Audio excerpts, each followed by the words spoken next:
बिस्मिल्लाहिर्रहमानिर्रहीम अस्सलामुअलैकुम। सिरात मुस्तकीम न्यूज़ चैनल के ज़रिए सऊदी अरब से मुतल्लिक रात की कुछ अहम तरीन ख़बरें शेयर की जा रही हैं। दोस्तों, वीडियो लाइक करके शेयर आगे लाजमी कर देगा, बहुत अहम इसमें मालूमात हैं। पाकिस्तान में मौजूद सऊदी सफ़ीर से पाकिस्तान के मजहबी अमूर वज़ीर की मुलाकात हुई है, जिसमें ये बात डिस्कस आई है कि अगले कुछ ही अरसे में उम्रे के सिलसिले में जो इक़दाम किए जाएंगे, सऊदी हुकूमत इसका भरपूर जायज़ा लेगी। एहतियाती तदाबीर इख्तियार करते हुए बैरून ममालिक से उम्रे के सिलसिले में आवाम को आने की इजाज़त होगी। इस सिलसिले में जल्द एलामिया जारी किया जाएगा। पाकिस्तान में सऊदी सफ़ीर से अहम मुलाकात में इसी तरह से कुछ मुतल्लिका बातें ही तय हुई हैं। मदीना मुनव्वरा में सिक्योरिटी एहलकारों ने एक शख्स को गिरफ्तार किया है, जिसने इख्तलाफात की बुनियाद पर दूसरे शख्स की गाड़ी को ही आग लगा दी। इस सिलसिले में पुलिस को जैसी इतला मिली, मुतल्लिका इदारे वहां पर पहुंच गए और तमाम तहकीकात करने के बाद इस शख्स को, जिसने ये हरकत की थी, CCTV कैमरों की मदद से ढूंढ निकाला। पुलिस ने कहा है कि रीजन में इस तरह के वाक़यात पहले भी देखे गए हैं। ऐसे अफराद जो इस तरह से हसद की वजह से दूसरों के लिए नुकसान का बायस बनते हैं, इन्हें किसी भी कीमत पर कवानीन की खिलाफ वर्जी करने पर नहीं छोड़ा जाएगा। इस शख्स के केस को मज़ीद कार्रवाई के लिए पब्लिक प्रोसिक्यूशन के हवाले कर दिया गया है। दमाम में रहने वाले अफराद के लिए एक अच्छी खबर आई है कि बल्दिया ने एलामिया जारी करके बताया कि 10 बेहतरीन किस्म के पार्क दमाम में बनाए जा रहे हैं।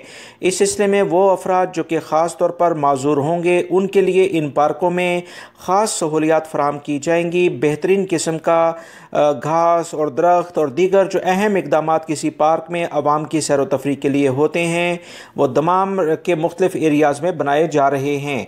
दमाम सऊदी अरब का तीसरा बड़ा शहर है। इस सिलसिले में दमाम एक इंडस्ट्रियल जोन भी कहलाता है। यहाँ पर काफ़ी सऊदी शहरी और गैर मुल्की आबाद हैं।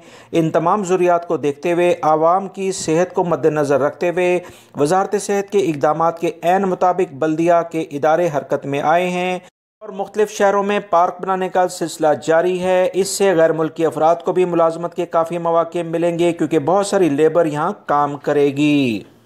पाकिस्तान जनूबी एशिया में इलेक्ट्रिक बसों का निज़ाम मुतारफ़ कराने वाला सबसे पहला मुल्क बनने जा रहा है। इस हवाले से पाकिस्तान और चीन की दो बड़ी कंपनियों में मुआहिदा तय पा चुका है। मुआहिदे पर दस्तखत की तकरीब इस्लामाबाद और बीजिंग में एक साथ हुई है।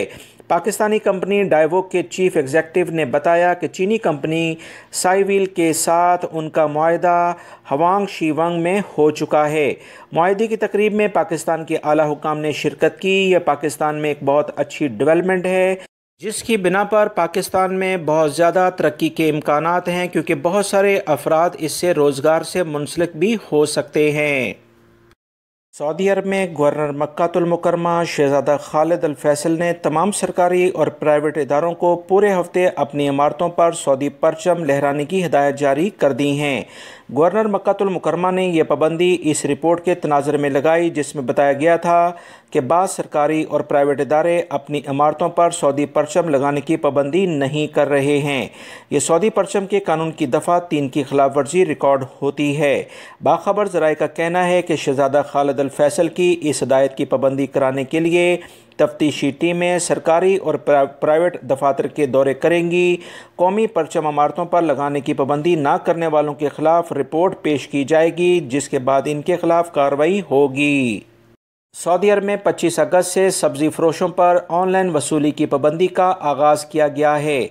बाद सब्ज़ी फ़रोशों को काफ़ी मुश्किलात का सामना है। दमाम में सेंट्रल सब्ज़ी मंडी के एक ताजर हुसैन अब्दुल जब्बार ने बताया कि सब्ज़ी फ़रोशों को बड़ी मुश्किल ये पेश आ रही है कि बैंक आम ग्राहकों की तरह लेन देन वाले मुआहिदे तस्लीम नहीं कर रहे हैं। ऑनलाइन वसूली सिस्टम हासिल करने के लिए ज़रूरी है कि सब्ज़ी फ़रोशों को बल्दियाती कौंसल से तजारती लाइसेंस हासिल किया हो, जबकि बेशतर सब्ज़ी फ़रोश ऐसे हैं जिन्हें बल्दियाती कौंसल से अब तक तजारती लाइसेंस नहीं मिला है। इसी बुनियाद पर काफ़ी मुश्किलात का सामना करना पड़ रहा है।